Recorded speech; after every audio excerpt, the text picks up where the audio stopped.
بسم اللہ الرحمن الرحیم۔ میری طرف سے میرے تمام دیکھنے اور سننے والوں کو السلام علیکم۔ دوستو، حضرت علی نے فرمایا، دل کو قابو میں رکھنا اور اعتبار ہونے کے باوجود ناجائز خواہشات پر عمل نہ کرنا، یہی اصل مردانگی ہے۔ سختیاں اور پریشانیاں اپنی انتہا کو پہنچ جائیں تب بھی فراخی اور کامیابی کی امید رکھو۔ خاموشی ایک عظیم نعمت ہے، خاص طور پر اس وقت جب اختلافات زیادہ ہوں، آوازیں بلند ہوں، علم کی کمی ہو اور دلیل کی کوئی اوقات نہ ہو۔ صبر کی دو صورتیں ہیں، اول جو ناپسند ہو اسے برداشت کرنا، دوم جو پسند ہو اس کا انتظار کرنا۔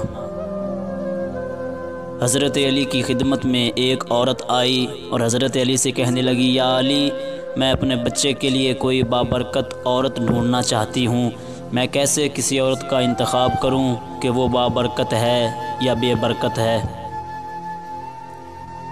تب حضرت علی نے فرمایا، جب کبھی تم اپنے بچے کے لیے عورت کا انتخاب کرو، پہلے یہ دیکھنا کہ وہ عورت کم خرچ کرتی ہے یا زیادہ۔ جو عورت کم خرچ کرے وہ بابرکت ہے، جو زیادہ خرچ کرے وہ بے برکت ہے۔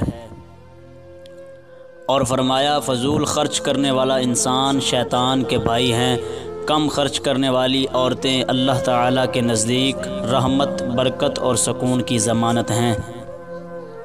مومن کو چاہیے کہ قبلہ رخ کر کے نہ تھوکے، اگر بھول کر ایسا ہو جائے تو استغفار پڑھے۔ زبان بند رکھنا بیہودہ بکواس سے اچھا ہے اور فضول گوئی دل میں کینہ رکھنے سے بہتر ہے۔ اپنوں کو ہمیشہ اپنے ہونے کا احساس دلاؤ، ورنہ وقت آپ کے اپنوں کو آپ کے بغیر جینا سکھا دے گا۔